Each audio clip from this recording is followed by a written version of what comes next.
한국 여성분은 소지를 했다가 이동 중에 이제 현지 경찰에게 불신 검문에 잡힌 거죠. 뭐 테러다, 축제대에서 그 지역이 통제되었다 하면 이거는 거의 100% 거짓말입니다.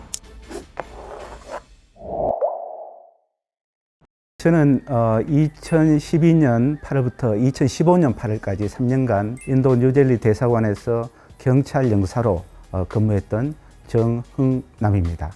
그 사건은 인도 저기 북부에 가면 이제 마날리라는 휴양 도시가 있습니다. 이 마날리는 인도의 스위스라고 불릴 정도로 굉장히 아름답고 설산이나 이런 경치가 굉장히 좋습니다. 한날은 그 사무실에 있다 보니까 한국 여성이 현지 경찰에 잡혔다고 이렇게 전화가 온 겁니다. 그래서 내용을 알아보니까 인도 북부 같은 경우는 라다 이런 그 재배가 지역이 광활하기 때문에 많이 하고 있거든요. 하고 있고 그러다 보니까 이제 외국에서 오는 젊은 관광객들이 가끔씩 이렇게 대를 흡입하고 이런 경우가 있습니다. 근데 그 한국 그 여성분은 소지를 했다가 이동 중에 이제 현지 경찰에게 불신 검문에 잡힌 거죠.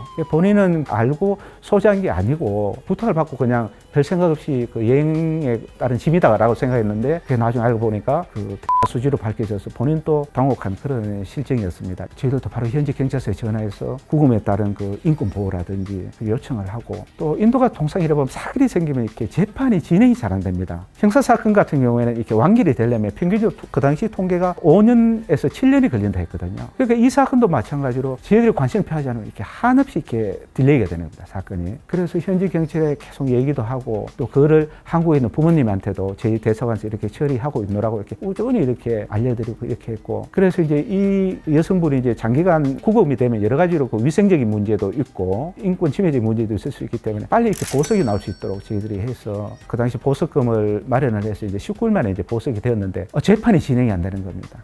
그래서 도저히 안 되겠다 싶어서 제가 한 4개월쯤 경과한 뒤에 판사를 만나러 갔습니다. 변호인하고 가서 이제 사실은 좀 빨리 좀 재판을 진행을 좀 시켜줬으면 좋겠고 보석으로 나왔지만 출국이 제한되다 보니까 이 학생도 나중에 한국 가면 여대생도 복학을 하고 이렇게 해야 되는데 여러 가지 문제가 있다 이렇게 얘기했더니 그 당시 가니까 판사가 아무 답도 안 하더라고요. 보통 이렇게 잘 안 만나준다 하던데 아무튼 그러고 난 뒤에 이제 한 열흘이 안 돼갖고 재판에 열렸다고 들었고 그 재판에 열리고 난 뒤에 10,000루피의 벌금만 받고 재판이 종결이 되었습니다. 그래서 이제 출국이 할 수가 있었는데 제가 이 사건이 이제 기억이 나는 거는 보통은 저희들 인도는 땅이 넓기 때문에 국내선 비행기로 많이 이동을 하는데 이때는 공항 사정 때문에 비행기를 이용을 못 하다 보니까 버스를 가는데 가는 편이 14시간 걸렸습니다. 또 오는 편이 12시간 걸렸는데 한 8시간, 9시간 현재 일을 하고 26시간을 버스를 타다 보니까 정말 사람이 이렇게 파김치가 되겠더라고요. 왜냐하면 제가 그 당시에 좀 허리를 약간 다친 건이 있어서 26시간의 버스를 타고 나니까 허리 병이 도져갖고 상당히 제가 애를 먹었던 그런 기억이 납니다. 한국에 와서는 현지에서 처벌을 받았기 때문에 아마 별도 처벌은 받지 않은 걸로 그리고 본인이 그 당시에 이제 범죄라는 걸 인식을 한 게 아니라 잘 몰랐다고 그렇게 이제 또 얘기를 하고 현지에서도 그런 사정이 또 인정이 되어서 이제 좀 처벌이 경하게 되기 때문에 물론 외국에 가서도 뭐 중환죄를 범하면 당연히 국내에 들어가서도 처벌을 받게 됩니다.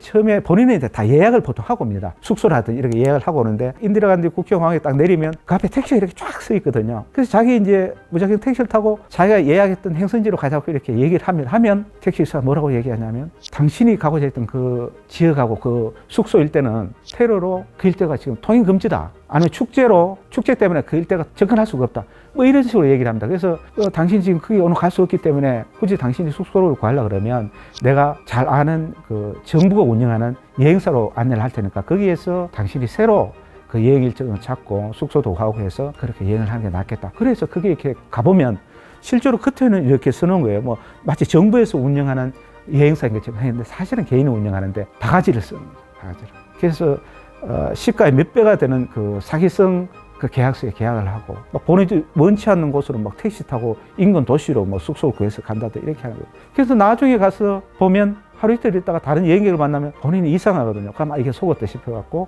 대사관에 연락이 오면 제가 또 이제 친구 잘 데리고 그 여행사를 갑니다. 가서 항의를 하고 또 거기서 그 여행사 발뺌을 하고 또 현지 경찰한테 연락을 하고 이렇게 하다 보면 이제 환불을 해주는 경우가 많죠. 많으면 이제 다시 이제 그 사람이 여행 일정 다시 잡아갖고 이렇게 가는 경우가 많은데 이런 피해를 이제 막기 위해서는 숙소 같은 경우에 미리 이제 픽업을 오라고 하는 게 낫죠. 그러면 그렇게 속을 염려도 없고 또 공항 내부에 보면 이렇게 프리페이드로 미리 지불하는 택시 시스템이 있거든요. 그것이 바깥에 무작정 기다리는 택시보다 훨씬 신뢰성이 높습니다. 그래서 그런 프리페이드로 택시 타다 이렇게 하면 그런 사기를 막을 수가 있죠. 그래서 뭐 테러다 축제대에서 그 지역이 통제되었다 하면 이거는 거의 100% 거짓말이다 이렇게 판단을 하시면 됩니다. 그리고 또 하나 이제 많이 당하는 게 이제 약물 마취강도 피해가 상당히 많습니다. 단체로 오는 사람은 그런 피해를 겪지는 않나요. 근데 혼자 이렇게 배낭여행을 하는데 본인이 그렇게 이제 현지에 익숙하지도 않고 지리에도 익숙하지도 않고 영어도 익숙하지 않는데 굉장히 호의를 갖고 현지인이 접근을 하니까 마음이 이렇게 편해지기도 하고 또 굉장히 고맙기도 하고 이렇잖아요. 그러다 보니까 마음줄을 이렇게 놔버리는 거죠. 그러다 보니까 같이 이렇게 여행을 한 반나절 하다가 야 우리 배고픈데 저기 들어가서 같이 뭐 빵이나 음료수를 먹자. 그것도 뭐 어디 잘 모르는 지역에 가서 이렇게 음료수를 따서 이렇게 주면 의심을 좀 할 수 있잖아요. 근데 그게 아니고 맥도날드 같은 데서 많이 나요. 그 맥도날드는 굉장히 공개된 장소이고 사람들 통행이 많은 장소인데 그러니까 누구든지 거기에서 경계심을 놓잖아요. 이 접근하는 사람은 뭐냐면 아예 이제 처음부터 계획적으로 이렇게 마취 강도를 하겠다 이렇게 이제 접근하는 경우가 많은데 이제 여기 앉아 있어라 이렇게 하고 저기 카운터에 가서 음식을 받아와서 제자리까지 오는데 불과 몇 초가 되지 않지 않습니까? 그 사이에 오면서 약물을 타는 거예요. 커피 같은데, 콜라 같은데. 그러면 이게 이제 치킨 버거나 또 먹으면서 이렇게 커피를 한잔 하다 보면 본인도 모르게 의식을 잃는 거예요. 그러다 보면 이렇게 전화가 동양같이 생겼으니까 그리고 한국 여행객이 많다 보니까 현지 경찰이든 이런 데서 한국 대사관에 연락이 많이 오거든. 그래서 나가보면 사람이 이렇게 뭐 쓰러진 것도 아니고 어떤 데 언제 하자고 이렇게 또 이렇게 하고 있어요. 근데 의식은 없는 거죠. 의식은 없는 거죠. 그럼 빨리 이제 데리고 병원에 가서 치료도 하고 또 이렇게 링거도 맞히고 또 해독제도 경우에 따라서 이렇게 먹게 하고 이렇게 해서 한 보통 24시간 정도 지나면 이제 어느 정도 의식을 보통 회복을 하는데 갖고 있는 소지품은 다 틀려버린 거죠. 막 카메라다, 뭐 휴대폰이다, 여권, 뭐 지갑 이런 게 다 틀려버립니다. 추적을 이렇게 하기도 힘들었던 게 그 당시에 이렇게 보면 CCTV를 맥도날드 같은 데 많이 이렇게 설치해놓거든요, 사실은. 그런데도 보통은 그 당시에는 코로나 전이지만 마스크를 껴고 이렇게 또 모자를 이렇게 책 넓은 모자 팍 이렇게 눌러 쓴 경우가 많아서 인도 경찰도 추적하는 게 상당히 힘들어 하더라고요. 어쨌든 이유 없이 접근을 하면 무조건 거절해야 됩니다. 무조건.